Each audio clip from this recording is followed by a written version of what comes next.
suis Denise Ouimet Oliva. J'ai 93 ans et je suis née à la Côte-Terrebonne de Darius Ouimet et Marthe Valiquette.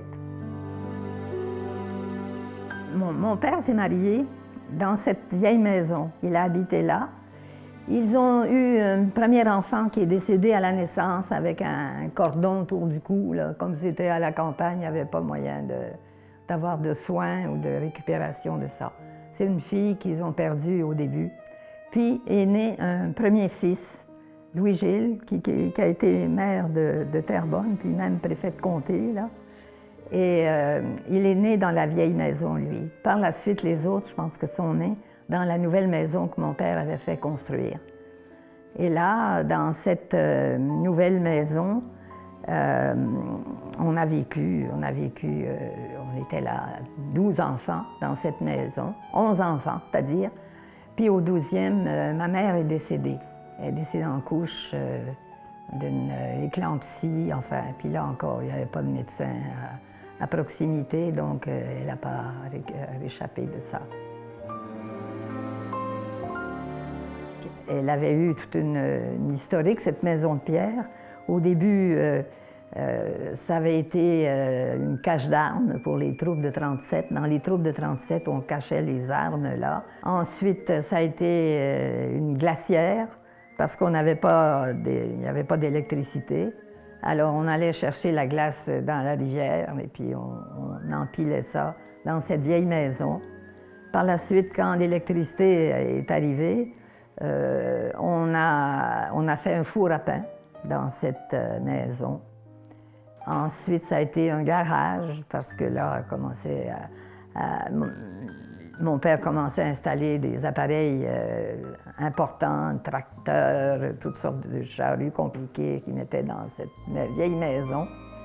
Puis finalement, mon frère, quand mon père est décédé, il a cédé la maison à son fils Léonard, qui a été assez peu utile et qui s'est assez peu intéressé à cette énorme ferme. Et il a vendu finalement la maison à un sculpteur, Bergeron, qui a acheté la maison, faisait sa sculpture dans cette vieille maison de pierre finalement. Ça a été son atelier. Bon, ma mère est morte, j'avais 5 ans. Et je suis allée à l'école Durand, l'école de la Côte-Terrebonne. Après quoi, mon père ma mère étant décédée, nous a placés au pensionnat à Sainte-Anne-des-Plaines.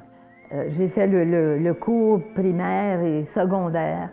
Par la suite, je suis allée faire le cours classique au collège, le collège à la Chine, le collège Marianne à la Chine, où j'ai obtenu mon certificat de cours classique.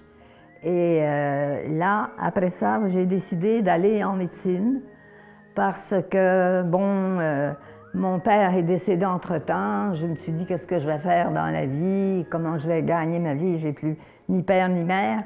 Alors, il faut que je me prenne une profession. Et puis, j'aimais beaucoup les lettres, philosophie. Je me suis inscrite à l'Université de Montréal en philo et littérature. Et là, j'ai fait 15 jours, mais j'ai dit, je pourrais pas, qu'est-ce que je vais faire avec ça, lettres et philo? Je vais être dans une école ou quoi? Finalement, j'ai décidé d'aller en médecine. J'ai commencé à faire 4 ans de radiologie.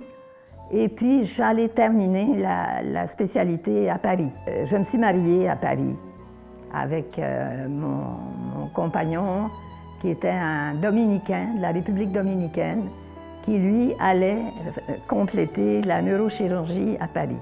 On s'est mariés à Paris, à Notre-Dame de Paris, parce que le patron de mon fiancé, de mon mari, il m'a dit, si tu veux te marier à Notre-Dame, moi je vais t'obtenir une permission spéciale.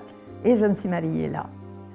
On est rentré à Montréal et là, je me suis inscrite en radiologie à l'hôpital Notre-Dame, où j'ai pratiqué La grande partie de ma pratique a été là. Les fins de semaine, je venais faire du remplacement du docteur Paquin à Terrebonne. Je faisais la médecine générale les fins de semaine. J'aimais bien l'ambiance de la ville de Terrebonne, le château maçon, tout le parc en arrière où il y avait des activités. Il y avait du théâtre qu'on faisait là, près de la rivière.